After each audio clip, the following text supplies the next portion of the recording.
Grand Place in the center of Brussels. Early in the morning, it's nearly deserted. A few early birds are cleaning up the square. But by 7 in the morning, the square slowly comes to life. Jean-Louis van Malda has just driven up in his truck. Coming to the Grand Place is always a thrill. Every day of the week, whatever the weather, the square is always full of surprises. I don't know if you've noticed, but even though it's an enormous square right in the heart of Europe, it's as quiet as a village. There's no place more peaceful than this.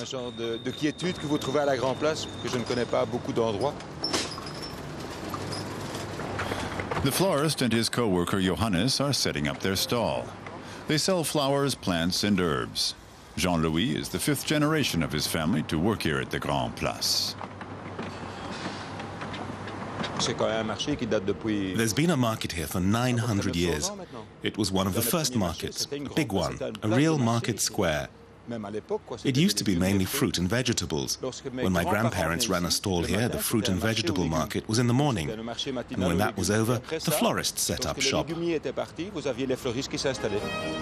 Now Jean-Louis is the only one with a market stand on the Grand Place. His loyal customers rely on his shop, and Jean-Louis relies on them. He sells fruit, vegetables, and especially flowers. In fact, anything green sold at the Grand Place comes from his stand. But flowers are not the only attraction on the square. The exquisite Gothic town hall is here, with its delicate ornamental stone masonry and 96-meter tower. The mayor of Brussels is proud of his official city hall. This town hall is probably unique. A tower spire like this is normally on a church. But not here, because the middle class has said, we want to be seen. We want to demonstrate our power. The town hall and the entire square was reduced to rubble just over 300 years ago. The Grand Place was laid out about 1,000 years ago. Almost all the buildings were made of wood then, but Louis XIV had them all destroyed. All the houses were rebuilt, creating this beautiful homogeneous square. All the buildings are in the same style because they were all rebuilt over 2 centuries. For fans of architecture, the ornate detail is a real eye-catcher. The buildings overhead are well worth a second look. Gold, bronze, and sandstone statues decorate the rooftops. The square is enhanced by the splendid guild houses. Florist Jean-Louis never tires of the view. But every 2 years, Jean-Louis has to close up shop for a week. That's when almost 1 million begonias transform the market square into an ocean of flowers. The floral carpeting is a magnet for tourists.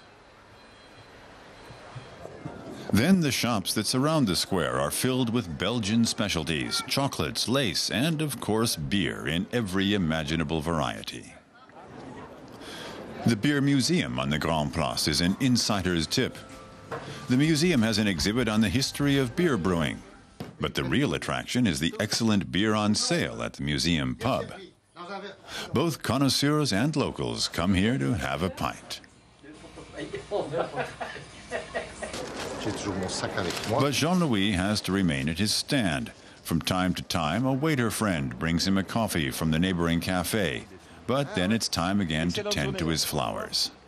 They're the second love in his life, but the square holds first place. Everywhere in the world, flowers mean beauty, freshness, and peace. And the Grand Place is also a symbol of beauty. That's why the two go together so well.